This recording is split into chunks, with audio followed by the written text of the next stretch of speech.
Hi friends, I am Dr. P.K. Hazra from CSI West Bengal branch, and today we have another episode with none other than Dr. Arindam Pande.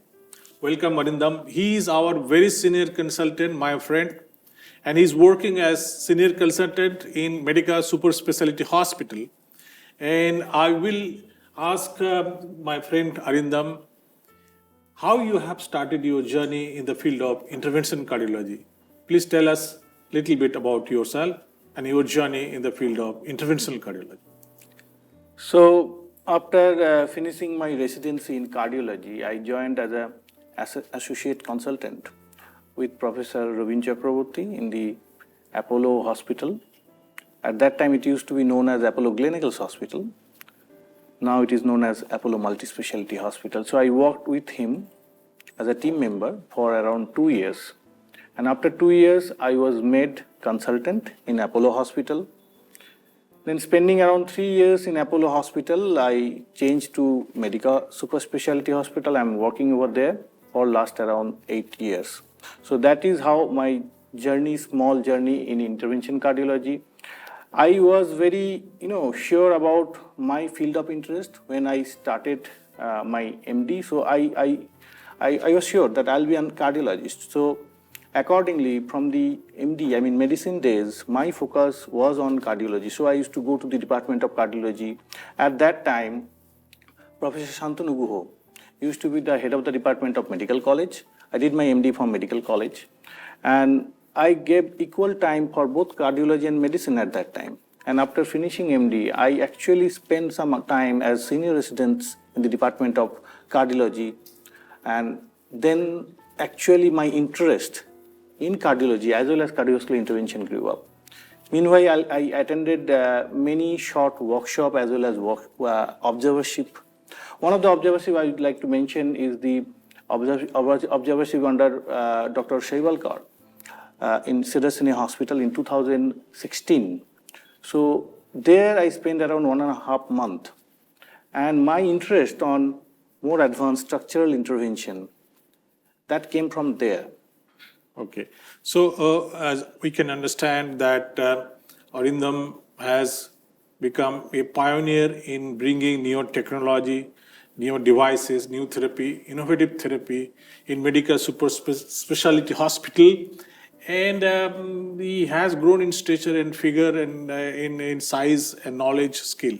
Now, you have also trained a lot of juniors how to do safe angioplasty, structural heart disease, pacemaker, etc. What is the main hurdle of teaching or passing the knowledge of interventional cardiology to your fellows or your students? So I feel they are very talented. But the problem here I see lack of proper institution. So once they complete the residency in cardiology, they spend some time as senior resident or as junior consultant or associate consultant to some other big corporate hospital. But problem here, the transition from your residency to this junior associate consultant or senior resident to consultant is not very smooth here, because one of the greatest problem here, once you become consultant, if you have a proper institution, then you don't need to think about bringing patient, because you learn something and you need to exercise that, then only the science develops. But the problem here, you need to bring your own patients to do the intervention, which you learned after lots of cost. So here comes the role of institution. If there are good institution, there should be a structured way, and you don't need to think about bringing the patient. If there are patients who require that particular intervention, which you are capable of delivering. Flying patient. Yeah. So that system should be there. Then only the overall. So that means you are highlighting infrastructure. Yes. Corporatizations of the private hospital, more amenities, more facilities, more imaging, more CT scan, availability, accessibility.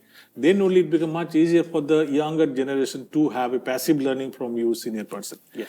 So today we'll be speaking on very important topic, which is very close to my heart, that is stent and antiplatelet therapy. Now, if you have a patient who has undergone angioplasty, one thing for sure that he has to take double antiplatelet. There is no other way of doing angioplasty without double antiplatelet. We call it double, that means the 2 drugs.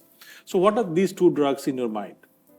So, as you very rightly mentioned, antiplatelet therapy is very essential. Anybody who is into the field of cardiology, be it interventionist, non-interventionist, he should be having a clear-cut idea of antiplatelet therapy, when, how long.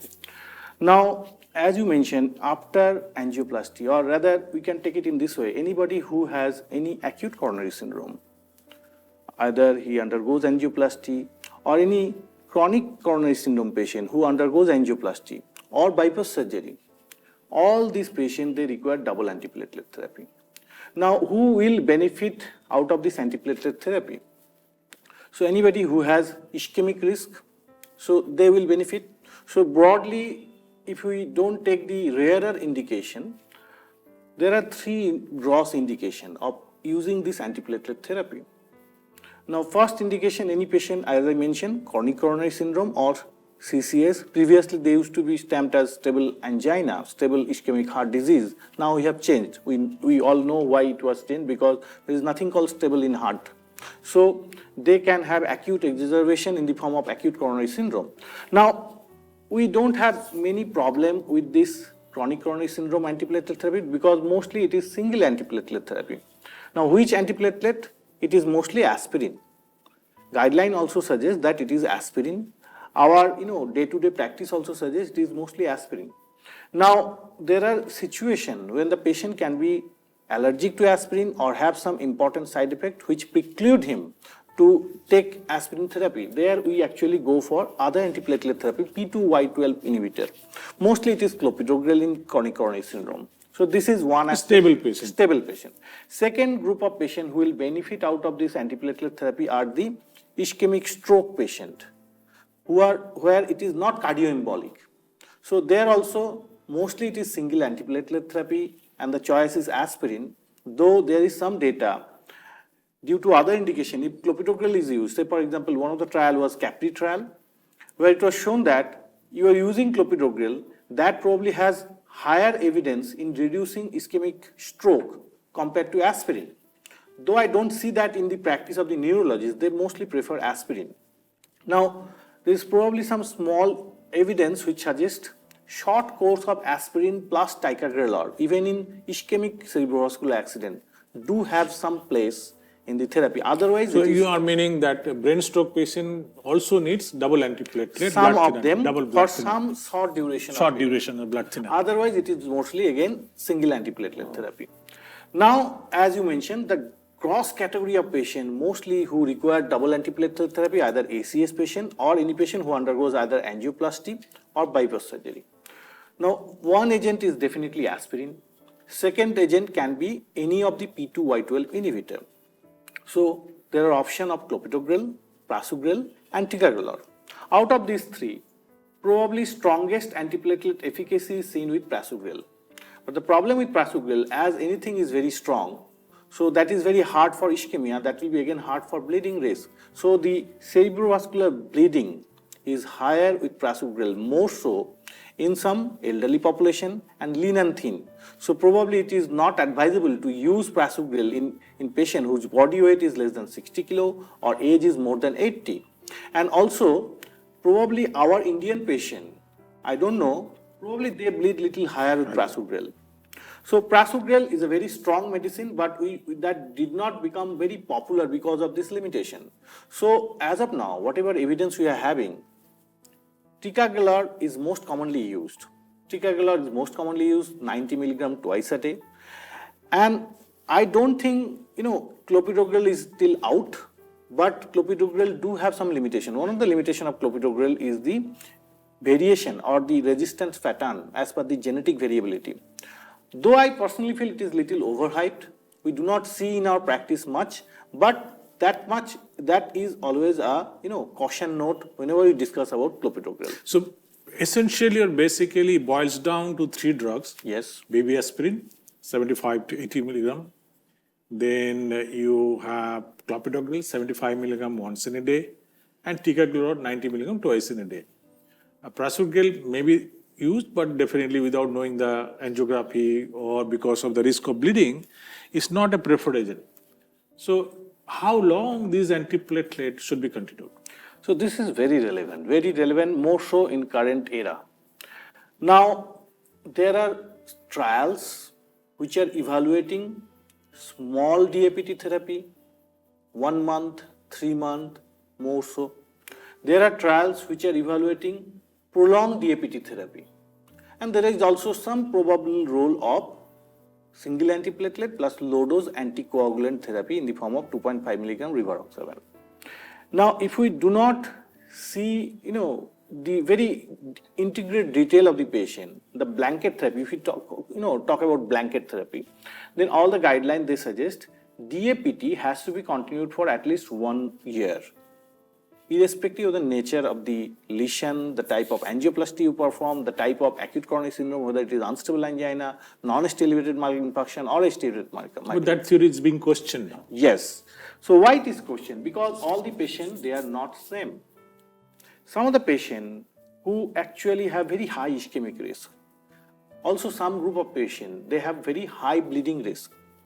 Now, it is also true, anybody who has high bleeding risk, he also has high ischemic risk as well. Now, there is other confounding factor, the type of procedure, whether you did, deploy multiple stents, 2, 3, 4 stents. Nowadays it is possible because stent price has come down.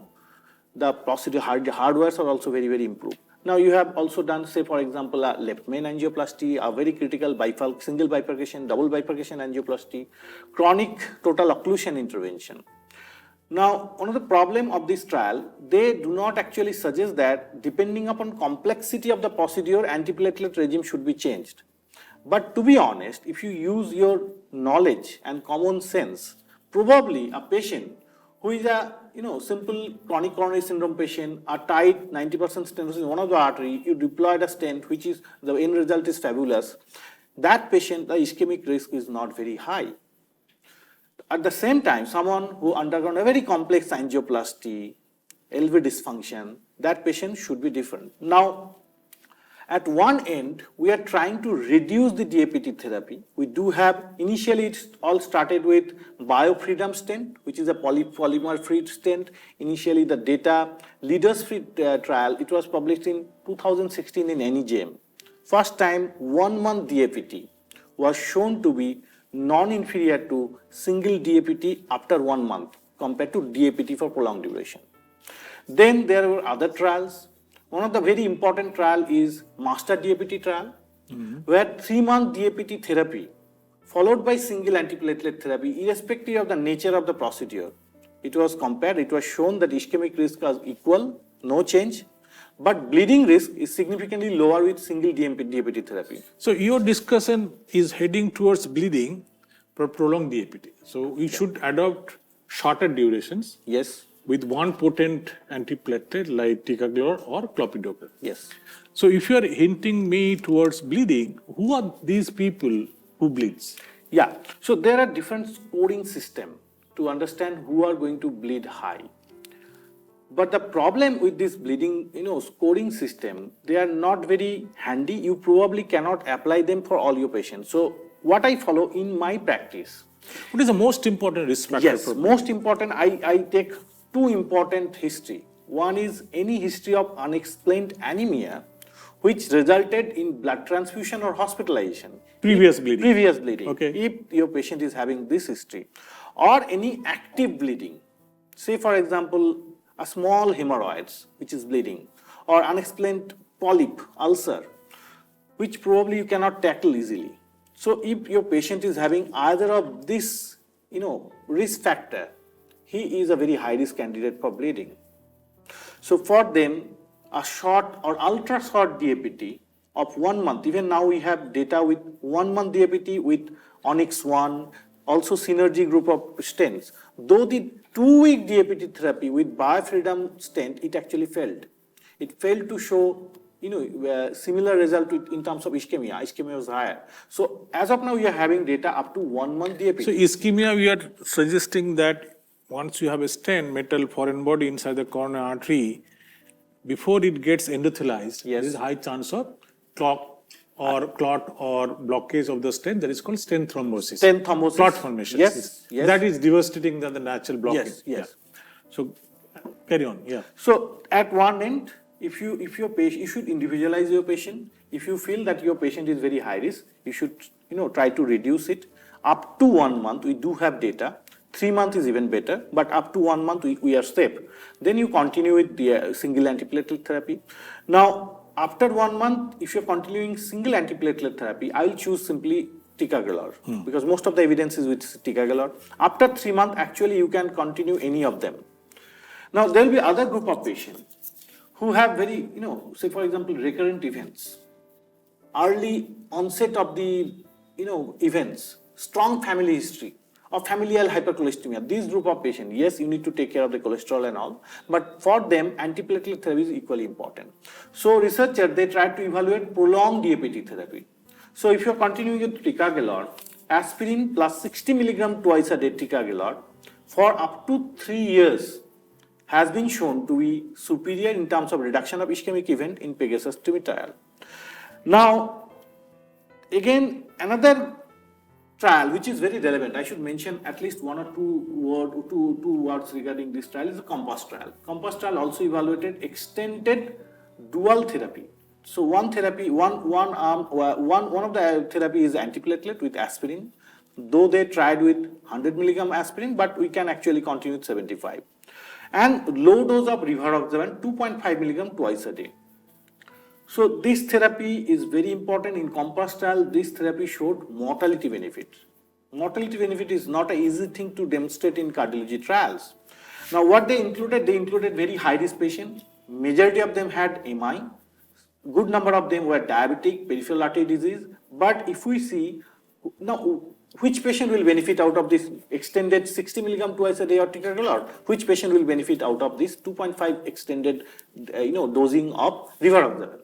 Now, in COMPASS trial, what they included, that if you see the mean duration of myocardial infarction, 7 years. So they are very old patient, either angioplasty, bypass surgery, peripheral artery disease. The intervention was very done. Almost they have forgotten whether they had heart attack or yes. Yeah. Now after 7 long years, actually they become very high risk for recurrent events. So these group of patients actually benefit out of this therapy, dual pathway inhibition with aspirin plus low dose rivaroxaban.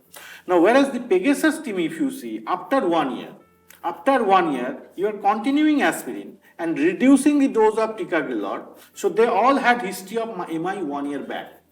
And the beauty of this therapy, you don't need to reload the patient because they are already on ticagrelor 90 milligram twice a day. So we are just reducing the dose of ticagrelor to 60 milligram twice a day. And these are available now. 60 milligrams tablets are available. Yeah, this is available. Now another trial which I should mention at this point is the global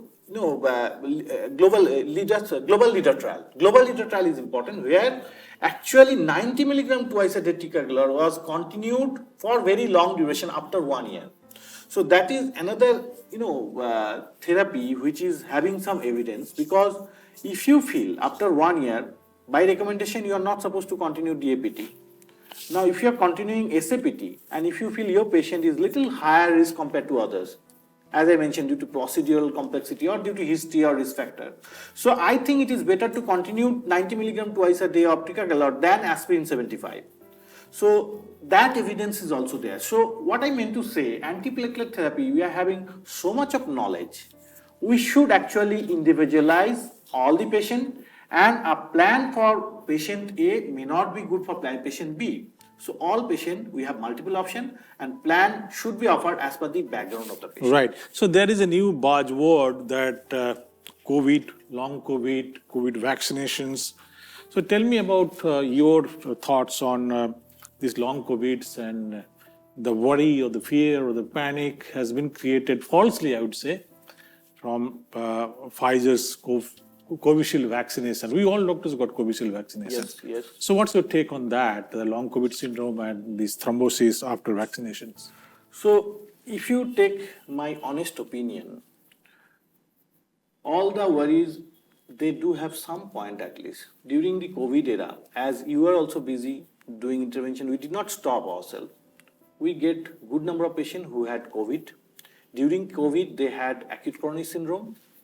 So this virus has something to do with the endothelial function of the patient. So they actually can precipitate acute coronary syndrome. So as the vaccine also targets somehow similar way, I got, also few of my colleagues also got some patient who actually had acute coronary syndrome after getting the vaccine, the Covishield vaccine. But at now, those who had vaccine 3 years back? During that period. Not now. Not now. Not now. Now it is all hype. And that is also true for Pfizer vaccine. We have a cardiologist friend over there whose father actually died of acute coronary syndrome after taking Pfizer vaccine. So he had a very long battle, and he proved somehow that probably Pfizer vaccine also is not safe. That also resulted higher chances of acute coronary syndrome. But the current worry about whoever got vaccination, I don't think any logic behind it. So it is only the acute stage of both COVID as well as vaccine, which resulted in somehow higher, coagulant situation. Also the endothelial dysfunction, which resulted in acute coronary. So it's a long gone. I don't think we should be at all bothered about this now. Okay, so now long COVID syndrome. What is long COVID syndrome? That means people are still suffering from some heart-related ailment. Who had COVID, florid COVID, recovered from the COVID, had ventilations, had some acute coronary syndrome, and they are still suffering from some kind of heart disease. So long COVID we got up to 2023. There were some patients. Yeah. But not now. Now it is mostly the psychological, continuation of the illness. I don't think now whoever is claiming that they are having long COVID, they are real long COVID patient. It is the psychological issue, nothing else. I don't think long COVID can persist for more than 1 year. Right. So many physicians wants to know from the cardiologist. You have talked about the durations. You have talked about the choice of antiplatelet. They want to talk about aspirin, only aspirin, for primary prevention. Diabetic, smoker, left and right with statin. This aspirin is been given as a combination therapy or standalone therapy, monotherapy in many places. So what's your advice to the physician who are listening to this podcast, whether you should give aspirin for all patients left and right? So first of all, aspirin as a primary prevention, people say it is ineffective. Actually, we should, understand the situation. It is not ineffective. It reduces ischemia, both acute coronary syndrome as well as cerebrovascular accident. But the problem is, it also increases chance of bleeding. And we are very concerned about the cerebrovascular bleeding. So if we give right and left aspirin to all patients who are diabetic, hypertensive, dyslipidemic, probably that is not a good way ahead, because the chances of higher bleeding will actually counterbalance the benefit out of reducing the ischemia. But I still see in some group of patients who have multiple risk factors and who are diabetic for very long period of time, a strong family history, there I think primary prevention with aspirin do hold some role, but definitely this is not for all. Right. So coming back to the bleeding due to double antiplatelet, you have to stop double antiplatelet. This is wise decision, right decisions. Before surgery, you have to stop. So what are the surgeries where you can confidently stop antiplatelet therapy, or what are the type of surgeries where there is no need to stop antiplatelet therapy? So first of all, nowadays I see majority of the surgeons are very confident to operate on aspirin.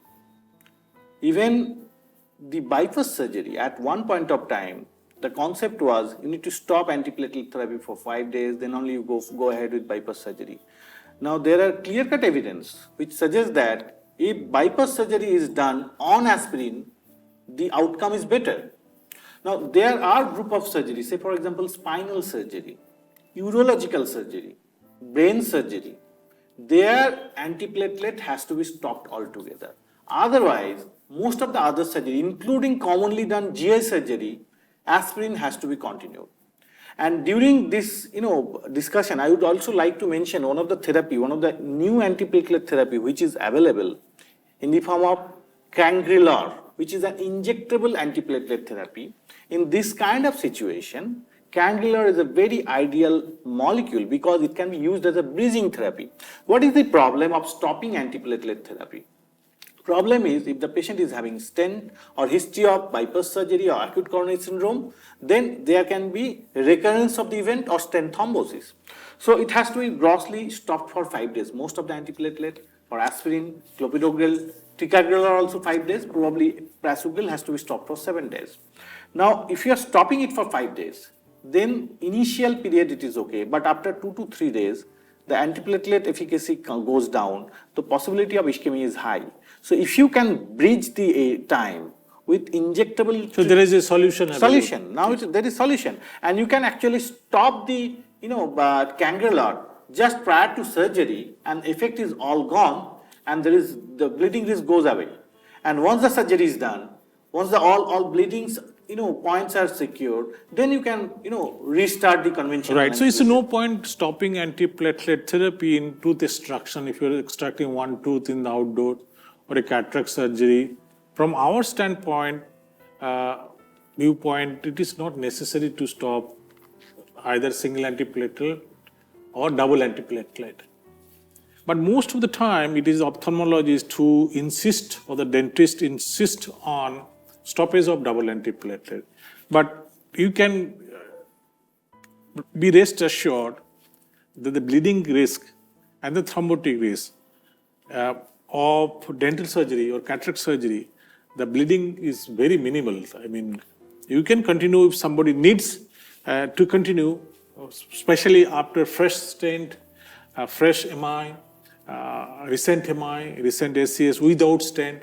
So, Arindam, we are almost reaching to the last leg of our discussion, that in stroke patient, atrial fibrillations, we give them the oral anticoagulant. Those who are living with mechanical valve, mitral valve, aortic valve, they are living with warfarin or acetylene-like molecules. And these agents also can cause bleeding. In spite of good monitoring, your PT, INR, they still can bleed. Now, what are the activities one must avoid in day-to-day life? Like what are the type of sports or injuries these people who are on double antiplatelets or on oral anticoagulant are prone for the fall and the bleeding and its consequences? So this is also very relevant practical question, I would say. So we should be very cautious about the elderly population because they are prone to fall. Whenever they fall, the bleeding goes, bleeding risk is very high. Also, young individual who are actively, in sports. Contact sports. So we have to, clearly, tell them that body contact games has to be avoided.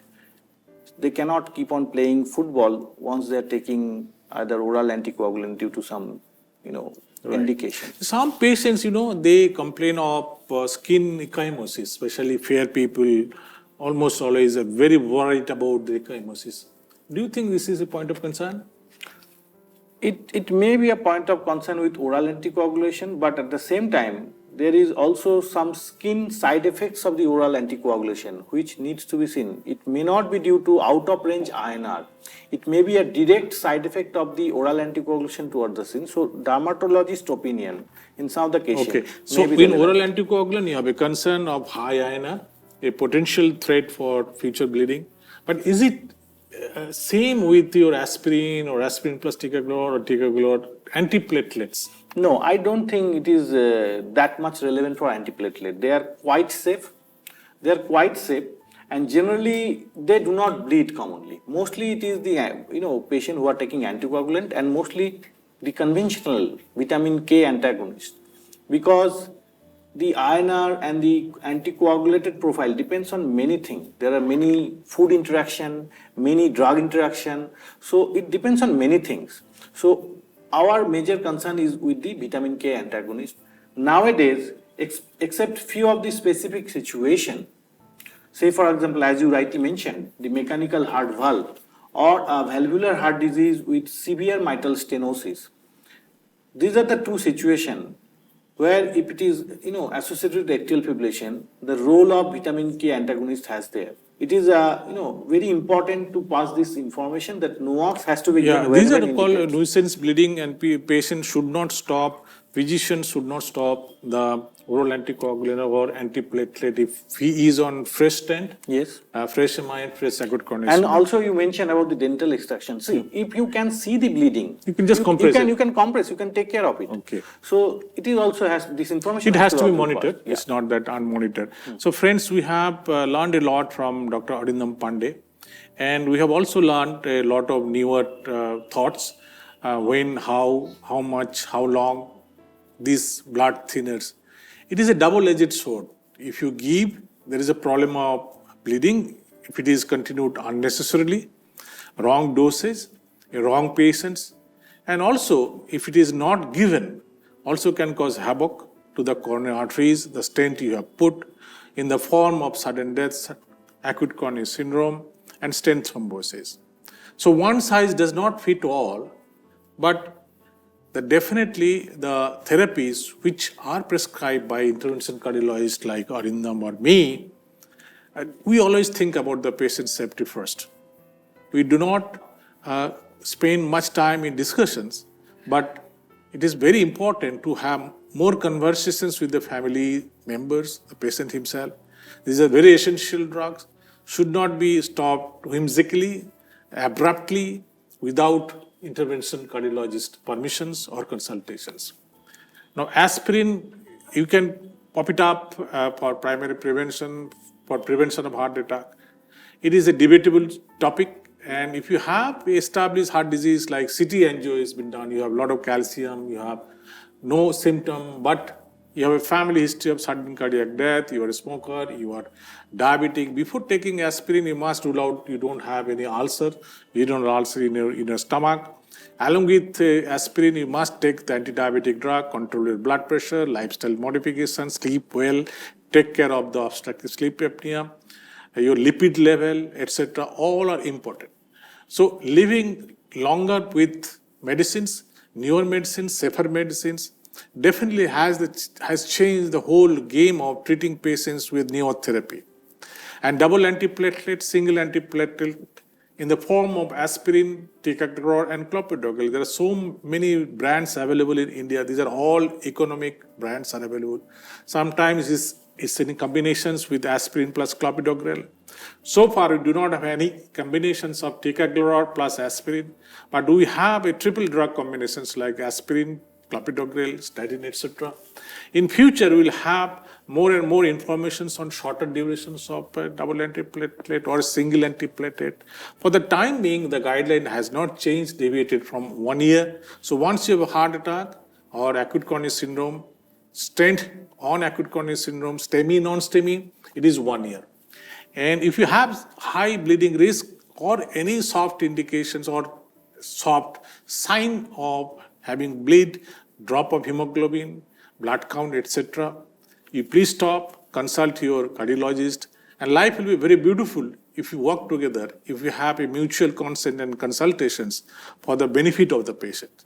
So today, in this podcast, we have learned a lot. I'm sure you'll be tremendously benefited from listening to Dr. Arindam Pande. And please subscribe to our channel. That is all from CSI West Bengal branch. And today's podcast is finishing here. Thank you very much.